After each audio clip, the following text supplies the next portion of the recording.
Hello students, good morning all of you. Class +2 में प्रिय विद्यार्थियों, आज का जो टॉपिक होगा वो होगा एक्सरसाइज 15.4। मैंने एक्सरसाइज 15.3 तक कंप्लीट करवा दी थी। किसी भी स्टूडेंट्स को कोई भी डाउट हो तो आप मेरे से पूछ सकते हैं कमेंट करके। देखिए बेटा, आज का जो टॉपिक होगा वो होगा इंडिपेंडेंट एक्सपेरिमेंट। मैं एक एक क्वेश्चन कॉपी में करवा रहा हूँ और डाउट भी करवा रहा हूँ।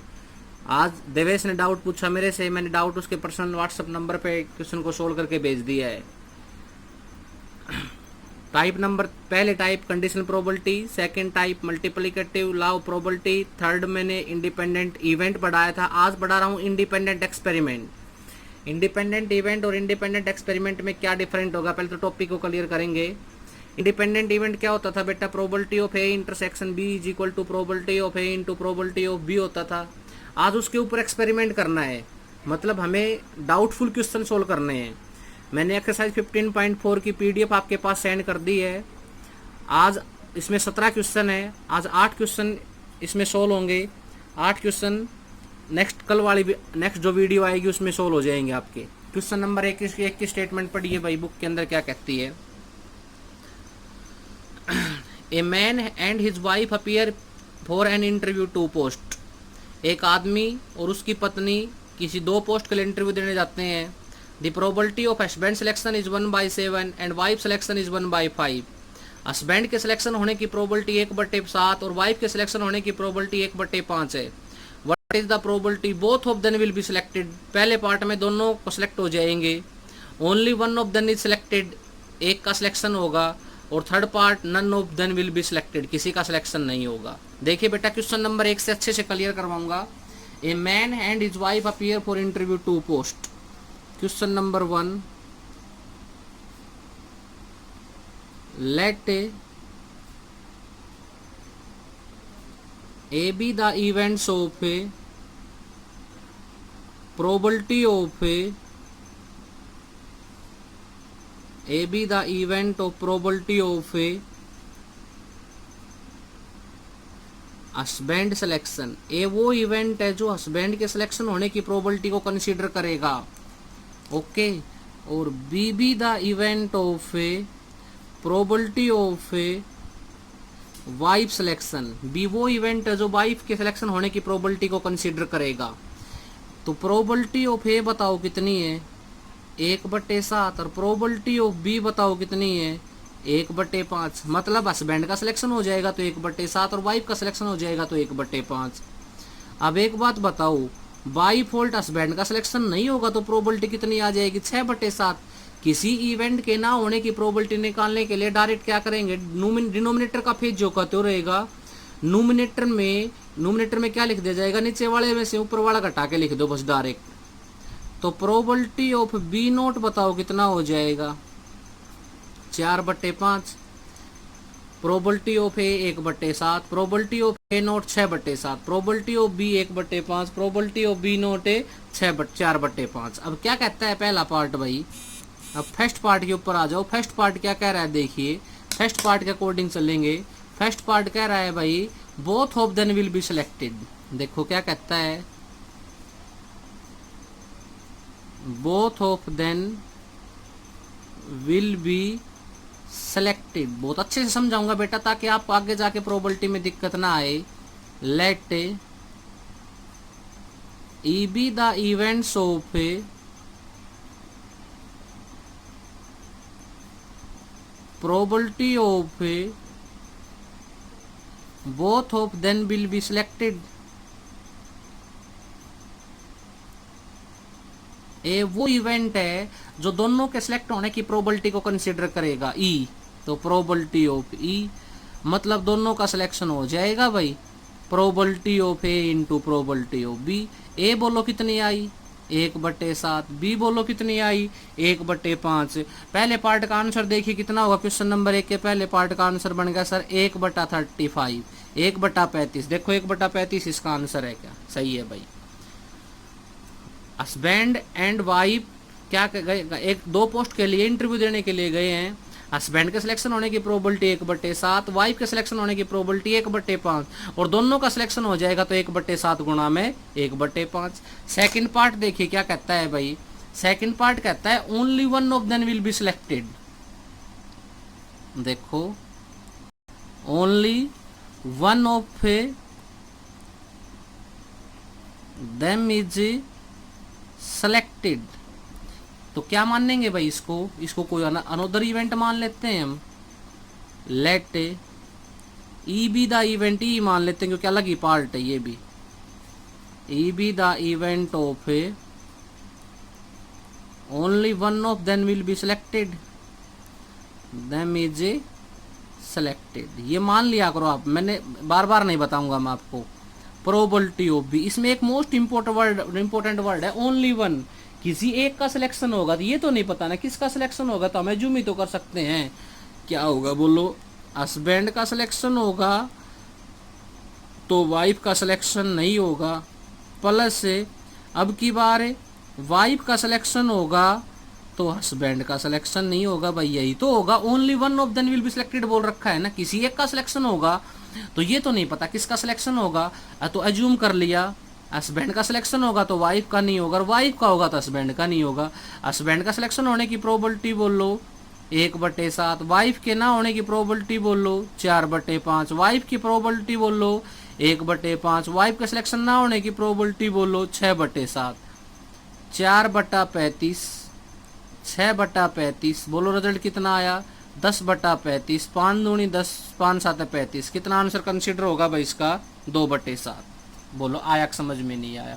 बस इस बात के ऊपर फोकस करना। ये क्या कह रहा है, only one of them will be selected, किसी एक का सिलेक्शन होगा। ओके, थर्ड पार्ट क्या कह रहा है भाई, थर्ड पार्ट कह रहा है sir none of them will be selected, none of them will be selected, किसी का भी सिलेक्शन नहीं होगा। मतलब मौखिक में सवाल समझ में आ गया।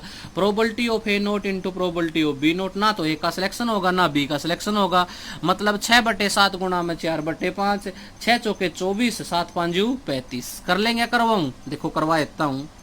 लेट क्या मान लेंगे भाई इसको, F be the event of, let F be the event of probability of मान लेंगे भाई।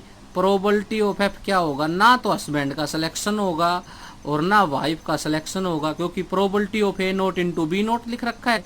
तो प्रोबेबिलिटी ऑफ ए नोट बोलो कितनी आ गई 6/7, बी नोट बोलो कितनी आ गई 4/5। क्या रिजल्ट कंसिडर होगा भाई 6 चौके 24 और 7 5 35। बोलो समझ में आया कि नहीं आया भाई। Question number 1, wife and husband क्या करने गए थे भाई, हमारे पास सिलेक्शन के लिए गए थे 2 पोस्ट के लिए। सबसे इंपॉर्टेंट बात है, ये क्या कह रहा है, बोथ, ओनली वन और नन। क्वेश्चन नंबर 1 क्लियर सभी को। आज का टॉपिक एक्सरसाइज 15.4। क्वेश्चन नंबर 2 पे आ जाओ भाई। देखो बेटा क्वेश्चन नंबर 2 की स्टेटमेंट पढ़ो। The probability of student A passing the examination is 3/7। The probability of student A passing the examination, A के पास होने की probability 3/7 and that student B passing the examination 5/7, assuming that 2 events A passing and B passing is independent. ठीक है, find the probability only A pass the examination and only one of them passing the examination. सवाल वही है पीछे वाला ही, बस कुछ भी अंतर नहीं है। देखो सॉल्यूशन, ए के पास होने की प्रोबेबिलिटी बताओ, ए के पास होने की प्रोबेबिलिटी है सर 3/7 और बी के पास होने की प्रोबेबिलिटी बताओ, बी के पास होने की प्रोबेबिलिटी है 5/7। तो ए के फेल होने की प्रोबेबिलिटी बोलो क्या होगी 4/7, बी के फेल होने की प्रोबेबिलिटी बोलो क्या होगी 2/7। ओके, पहला पार्ट क्या कहता है भाई, only A passing the examination. अगर ए पास होगा तो बी तो जनरल सी बात है, ऑटोमेटिक जनरल सी बात है, क्या होगा फेल हो जाएगा। ए पास होगा बस, only A passing the examination. इसमें इवेंट मानने की जरूरत नहीं है आप लोगों को, डायरेक्ट दे रखे हैं इवेंट। ए पास होगा तो क्या रिजल्ट होगा बोलो, probability of A into probability of B not, क्योंकि प्रोबेबिलिटी ऑफ ए बोलो 3/7, बी नोट बोलो 2/7, रिजल्ट बोलो क्या कंसीडर होगा 6/49। देखो भाई इसका आंसर यही है क्या मेरे पास, क्वेश्चन नंबर 2 का पहला पार्ट 6/49 सही है। क्वेश्चन नंबर 2 पे आ जाओ। इसका सेकंड पार्ट क्या कहता है, only one of them will be the passing the examination, only one मतलब ये तो नहीं पता ना कौन कौन पास होगा। तो क्या होगा भाई, ए पास होगा तो सर बी फेल हो जाएगा, और बी पास होगा तो ए फेल हो जाएगा। इवेंट मानने के बजाय डायरेक्ट रिजल्ट ही ले लिया मैंने, ठीक है ना। तो बोलो क्या होगा, प्रोबेबिलिटी ऑफ ए इनटू में बी नोट प्लस में प्रोबेबिलिटी ऑफ बी इनटू में ए नोट। ए पास होगा तो बी फेल हो जाएगा, बी पास होगा तो ए फेल हो जाएगा। प्रोबेबिलिटी ऑफ ए बोलो 3/7, प्रोबेबिलिटी ऑफ बी नोट बोलो 2/7, प्रोबेबिलिटी ऑफ बी बोलो 5/7, प्रोबेबिलिटी ऑफ ए नोट बोलो 4/7। 3 दूनी 6, 7 7 49, 5 चौके 20, 6 7 7 49। बोलो रिजल्ट कितना हो गया मेरे पास, रिजल्ट हो गया सर 26/49। बोलिए बेटा समझ में आया कि नहीं आया। बहुत सिंपल सा क्वेश्चन था, only A passing the examination और only one of them passing the examination. Question number 2 clear सभी को। क्वेश्चन नंबर 3 की स्टेटमेंट पढ़ो क्या कह रहा है। देखो बेटा क्वेश्चन नंबर 3 पढ़ो statement. Rahul speak truth 5 times out of 6। Rahul जब बोलता है, जब राहुल जब सच बोलता है तो 5 टाइम्स आउट ऑफ 6, 6 में से 5 बार सच बोलता है। और Neha speak truth 9 times out of 10। Neha बोलती है तो 10 में से 9 बार सच बोलती है। What is the probability they contradict each other the starting the same fact. मतलब कंट्राडिक्शन होगा। इसका मतलब क्या हुआ सर, अगर राहुल सच बोलेगा तो नेहा झूठ बोलेगी, और नेहा सच बोलेगी तो राहुल झूठ बोलेगा। तो क्या कंडीशन होगी इसके अंदर, देखो भाई। सबसे पहले प्रोबेबिलिटी ऑफ ए आप मान लेंगे, मैं नहीं मान रहा, डायरेक्ट कर रहा हूं अब। 5 टाइम्स आउट ऑफ 6 मतलब 5/6, और प्रोबेबिलिटी ऑफ बी क्या होगा बोलो 9/10। राहुल के प्रोबेबिलिटी 5/6, नेहा की प्रोबेबिलिटी 9/10। तो राहुल के झूठ बोलने की प्रोबेबिलिटी बोलो भाई कितनी होगी 1/6, और नेहा के झूठ बोलने की प्रोबेबिलिटी बोलो कितनी होगी 1/10। यहाँ तक तो क्वेश्चन बन गया भाई। राहुल सच बोलने की प्रोबेबिलिटी 5/6, झूठ बोलने की 1/6, नेहा के झूठ सच बोलने की प्रोबेबिलिटी 9/10, नेहा के झूठ बोलने की probability 1/10। A B the event of Rahul, B be the event of A. वो इवेंट है जो राहुल की प्रोबेबिलिटी को कंसीडर करेगा। तो क्या लिखेंगे, let A B the event of probability of Rahul. ठीक है, अब क्या कहता है, what is the probability they contradiction each other. तो क्या मानेंगे भाई यहां पर, let E be the events of contradict each other. इनके बीच में क्या होगा बोलो, इनके बीच में कंट्राडिक्ट होगा भाई।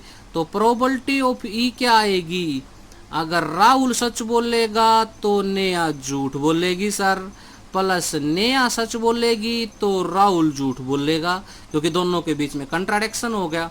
तो राहुल ने सच बोला 5/6, नेहा ने झूठ बोली 1/10, नेहा ने सच बोली 9/10, राहुल ने झूठ बोली 1/6। रिजल्ट को कंसीडर करो 5/60, ये बोलो कितना होगा 9/60, 9 और 5 14 बटे में 60, 2 7 14, 2 पे 30। आंसर बोलो कितना आया इसका 7/30। 7/30 इसका राइट आंसर है। बोलो बेटा समझ में आया कि नहीं आया। एक एक सवाल अच्छे से समझा रहा हूं आपको ताकि प्रोबेबिलिटी में कोई दिक्कत ना आए। सबसे ज्यादा नंबर की +2 में आती है प्रोबेबिलिटी आपके पेपर में, और एक एक सवाल ये मायने रखता है कि एक एक सवाल स्टेटमेंट उतार उतार के समझा रहा हूं आपको वीडियो के अंदर। क्वेश्चन नंबर 4 की स्टेटमेंट पढ़ो भाई। क्वेश्चन नंबर 4 की स्टेटमेंट पढ़ो भाई। क्या कहता है, A speak truth in 70% of the case, Q in 80% of the case. A वो 70% सच बोलता है, क्यू है वो 80% सच बोलता है। In which percent of case are they likely to agree the starting the same fact. अब की बार कंट्राडिक्शन नहीं आया, अब की बार क्या है भाई सेम फैक्ट आया है। तो इसका आंसर क्या होगा मेरे पास है, प्रोबेबिलिटी ऑफ ए बोलो 70% मतलब 70/100, और प्रोबेबिलिटी ऑफ बी बोलो 80% मतलब बोलो 80/100। तो प्रोबेबिलिटी ऑफ ए नोट बोलो भाई कितना आएगा 30/100, प्रोबेबिलिटी ऑफ बी नोट बोलो भाई कितना आएगा 20/100। ये 30/100, ये 20/100। ए के सच बोलने की प्रोबेबिलिटी, ए के झूठ बोलने की प्रोबेबिलिटी, बी के सच बोलने की प्रोबेबिलिटी, बी के झूठ बोलने की प्रोबेबिलिटी। इतना सिंपल तरीके से इसलिए सिखा रहा हूं ताकि आगे थोड़ी सी डिफिकल्ट प्रोबेबिलिटी आएगी उसमें एंट्री मारते ही आपको दिक्कत ना आए। अब मैन देखो क्या कहता है, in what percentage case of they likely to agree in the starting the same fact. मतलब प्रोबेबिलिटी ऑफ ई क्या होगी भाई, सेम फैक्ट का मतलब या तो दोनों सच ही बोल लेंगे या दोनों झूठ ही बोल लेंगे। इसका मतलब ये है probability of A into probability of B plus probability of A not into में probability of A B not. Probability of A बोलो 70/100 गुणा में 80/100 प्लस 30/100 गुणा में 20/100। जो कैंसिल आउट हो रहा है उसको कैंसिल आउट करो भाई। 8 7 56/100 और 3 दूनी 6/100।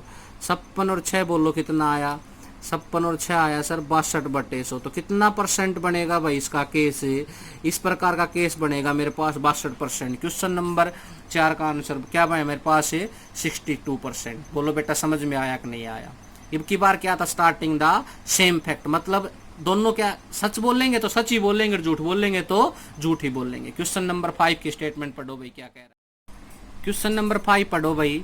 The probability of the hitting the target by 3 marksman are 1/2 1/3 and 1/4 respectively. 3 आदमी है भाई, किसी भी टारगेट को शूट करते हैं, उनकी प्रोबेबिलिटी दे रखी है 1/2 1/3 और 1/4। Find the probability one and only one of will the hit the target they fire simultaneously. इसका मीनिंग समझो क्या कहता है। 3 आदमी है भाई, पहले आदमी की प्रोबेबिलिटी 1/2, दूसरे आदमी की प्रोबेबिलिटी 1/3 और तीसरे आदमी की प्रोबेबिलिटी 1/4।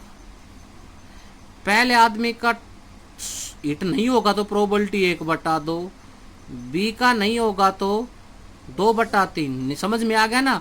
डिनोमिनेटर का फेज सेम रखो, न्यूमिनेटर में नीचे वाले में से ऊपर वाला घटा के लिख दो। और प्रोबेबिलिटी ऑफ सी नोट बोलो कितना आ गया 3/4। अब क्या कहता है भाई, find the probability only one and only one the fire hit the target they fire simultaneously.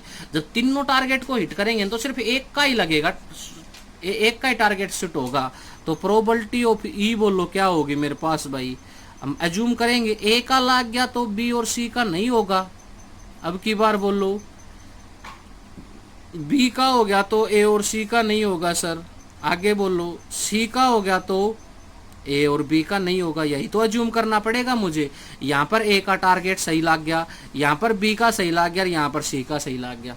Okay, तो प्रोबेबिलिटी ऑफ ई बोलो ए का टारगेट सही हुआ तो प्रोबेबिलिटी 1/2 और बी सी का नहीं हुआ तो 2/3 गुणा में 3/4। ए का ना होने की प्रोबेबिलिटी 1/2, बी का होने की प्रोबेबिलिटी 1/3 और सी का ना होने की प्रोबेबिलिटी 3/4। ए का टारगेट ना होने की प्रोबेबिलिटी 1/2, बी का भी ना होने की प्रोबेबिलिटी 2/3 और सी का होने की प्रोबेबिलिटी 1/4। इसमें कुछ भी नहीं करना, सिर्फ अलजेब्रिक एक्सप्रेशन लिखने हैं आपको। मेन बा लाइन तो ये थी, यहाँ पर ए का हो गया बी सी का नहीं हुआ, बी का हो गया ए सी का नहीं हुआ, सी का हो गया तो ए बी का नहीं हुआ। सोल्यूशन दो भाई। 3 दूनी 6, 4 3 12, 12 दूनी 24, 3/24 और 2/24। 3 6 3 9 9 2 11, 11/24 शायद इसका राइट आंसर होगा। एक बार मैं आंसर मैचिंग कर लेता हूँ भाई। क्वेश्चन नंबर 5 का आंसर कितना है मेरे पास है 11/24। बोलो समझ में आया कि नहीं आया। मतलब जो ये कंडीशन है ना, इसको बस ध्यान से पकड़ लो। प्रोबेबिलिटी सबसे इजी लगेगी आपको, और मेरी वीडियो में तो और भी इजी लगे क्योंकि एक एक सवाल करवा रहा हूँ मैं आपको।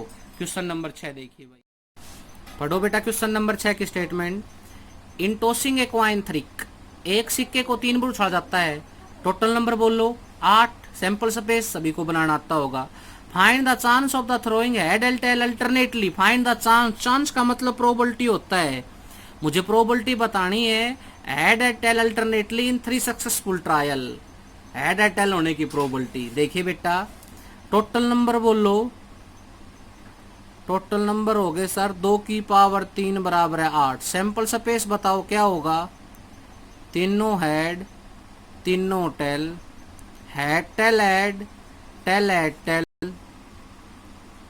Head head tail, tail tail head, head tail tail और टेल हेड हेड। 8 बन गए भाई।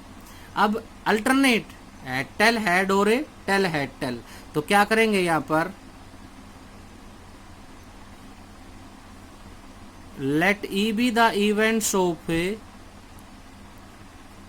अल्टरनेटली, तो प्रोबेबिलिटी ऑफ ई बोलो भाई एक बार तो किसकी, एयरटेल एरोटेल एयरटेल, कितने केस है मेरे पास, 2, टोटल कितने हैं 8, तो बोलो कितना हो जाएगा यहाँ पर 1/4। मैंने डायरेक्ट करवा दिया, कोई क्वेश्चन को घुमा फिरा के नहीं किया ताकि आपको दिक्कत ना हो क्वेश्चन करने में। हेड और टेल अल्टरनेट का मीनिंग पूछा है तो अल्टरनेट के 2 ही तो मीनिंग है मेरे पास, एयरटेल हेड और टेल एयरटेल, कितने केस हो गए 2, टोटल केस कितने हैं 8, तो क्या बनेगी प्रोबेबिलिटी 1/4। क्वेश्चन नंबर 6 क्लियर भाई सभी को। क्वेश्चन नंबर 7 पे आ जाओ। क्वेश्चन नंबर 7 भाई, स्टेटमेंट पढ़ो। A coin is toss 3 times and all possible outcome are consider equally likely. Consider the tossing a coin twice as first two experiment and once and a second experiment. Find the probability. घुमा दिया question को, कुछ नहीं, एक सिक्के को 3 बार उछाला जाता है। टोटल नंबर बताओ, 2 की power 3 is equal to 8। Sample space, तीनों हेड, तीनों tail, head tail head, tail head tail, head head tail, tail tail head, head tail tail और टेल हेड हेड। ओके भाई, क्वेश्चन खुद करेंगे, सिर्फ बताऊंगा आपको। पहला part, 2 head and 1 tail, E मान लेता हूँ, 2 हेड और 1 टेल किस में है, ये रहा सर, ये रहा और ये रहा, HTH और HHT और THH, कितने केस है 3, तो प्रोबेबिलिटी ऑफ ई बताओ कितनी आएगी 3/8। सेकंड केस भाई क्या कहता है, 3 head 2 experiment being independently, 3 head किस में है मेरे पास, एक ही तो केस है, तो प्रोबेबिलिटी ऑफ एफ बोलो कितनी आएगी इसकी 1/8। बहुत सिंपल रिजल्ट है इसकी एक्सरसाइज के अंदर, कुछ भी नहीं है, आपको ज्यादा घुमा फिरा कर नहीं करने, डायरेक्ट करने क्वेश्चन और डायरेक्ट ही करवा रहा हूँ शायद। क्वेश्चन नंबर 7 सभी को क्लियर कर सकते हैं आप। क्वेश्चन नंबर 8 की स्टेटमेंट पढ़िए भाई। देखो बेटा question number 8, a student take examination in 4 subject ABCD। एक विद्यार्थी है जो 4 सब्जेक्ट के पेपर देगा ABCD। ही चांस का मतलब प्रोबेबिलिटी, वो पासिंग ए 4/5। उस विद्यार्थी के ए पेपर में पास होने की प्रोबेबिलिटी 4/5, बी पेपर में पास होने की प्रोबेबिलिटी 3/4, सी पेपर में पास होने की प्रोबेबिलिटी 5/6 और डी पेपर में पास होने की प्रोबेबिलिटी 2/3। सिर्फ यहां तक की स्टेटमेंट को कंसीडर करो आप सॉल्यूशन के अंदर। Probability of A 4/5, probability of B 3/4, probability of C 5/6 और प्रोबेबिलिटी ऑफ डी 2/3। ये तो भाई ABCD चारों पेपर में पास होने की प्रोबेबिलिटी होगी। ए पेपर में फेल होने की प्रोबेबिलिटी बताओ कितनी होगी 1/5, बी पेपर में फेल होने की प्रोबेबिलिटी 1/4, सी पेपर में फेल होने की प्रोबेबिलिटी 1/6 और डी पेपर में फेल होने की प्रोबेबिलिटी भाई 1/3। ये 3 पेपर में फेल होने की प्रोबेबिलिटी आ गई भाई। क्या कहता है आगे पढ़ो, to qualify he must pass in A and at least in 2 other subject. मतलब क्या कहता है, ए में तो परमानेंट पास होगा ही होगा, ए पेपर में तो हर बार पास है वो, ए में तो पास है और एटलीस्ट किन्हीं 2 में और सब्जेक्ट में पास है, तो क्या कंडीशन बनेगी मेरे पास। देखो भाई, ए में तो पास है ही है, बी और सी में और पास कर दिया, तो एक में फेल कर दिया तो भाई डी में फेल कर दिया, एक बार सी में फेल कर देता हूँ, एक बार बी में फेल कर देता हूँ, क्योंकि ए में तो कभी फेल होगा ही नहीं। रेट लिस्ट में कंडीशन क्या होगी, बढ़ेगी ना। देखो इसमें ए में फेल, अब की बार बोलो ए में बी में पास, बी में पास, सी में फेल और डी में पास। अब की बार ए में पास, बी में फेल, सी में पास और डी में पास। इसमें डी में फेल, इसमें सी में फेल, इसमें बी में फेल, क्योंकि ए में तो परमानेंट पास सर 2 या मोर पास करवानो है, तो फेल वाली कंडीशन पकड़ ले हूं।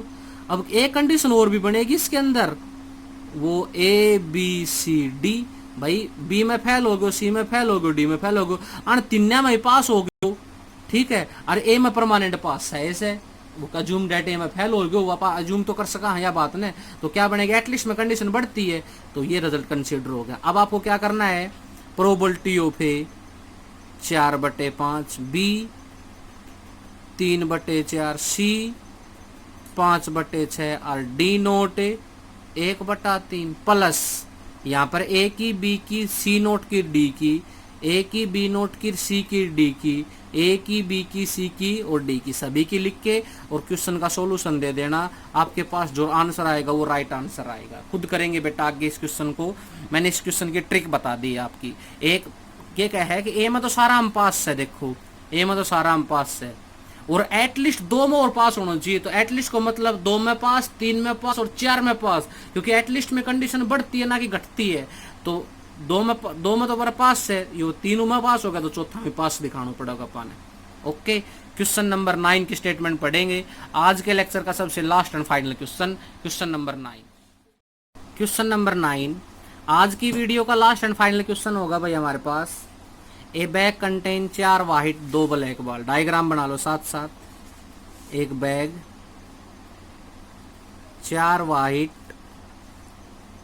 2 ब्लैक टोटल 6, ये first bag. Second bag contain 3 white 5 black 5 black total 8, ये सेकंड बैग हो गया भाई। Okay, 1 ball is draw from each bag. Each का मतलब होता है प्रत्येक बैग से एक बॉल निकालनी। ये तो नहीं पता ना कौन सी बॉल निकालनी है, तो मैं अज्यूम कर लेता हूं भाई। प्रोबेबिलिटी ऑफ W1 4/6 और प्रोबेबिलिटी ऑफ B1 है 2/6। पहले बैग से व्हाइट बॉल होने की प्रोबेबिलिटी 4/6, पहले बैग से ब्लैक बॉल होने की प्रोबेबिलिटी 2/6। 1 का मतलब बैग कंसीडर हो गया। प्रोबेबिलिटी ऑफ W2 दूसरे बैग से व्हाइट बॉल होने की प्रोबेबिलिटी 3/8 और दूसरे बैग से ब्लू बॉल होने की प्रोबेबिलिटी 5/8, ताकि क्वेश्चन में कोई दिक्कत ना आए। ओके, अब पहला केस बोलो क्या कहता है भाई।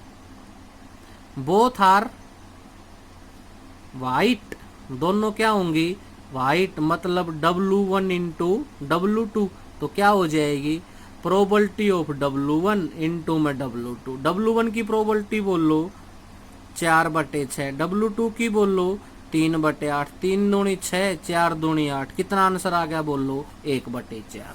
ओके, सेकंड बोलो बेटा क्या होगा। बोथ आर ब्लैक, दोनों क्या होंगी भाई हमारे पास है ब्लैक होंगी, तो बोलो क्या होगा probability of B1 into B2।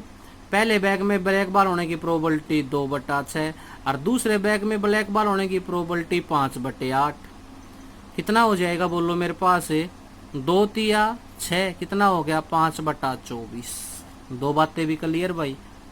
Third बोलो क्या कहती है। थर्ड इंपॉर्टेंट है, 1 is white other is black.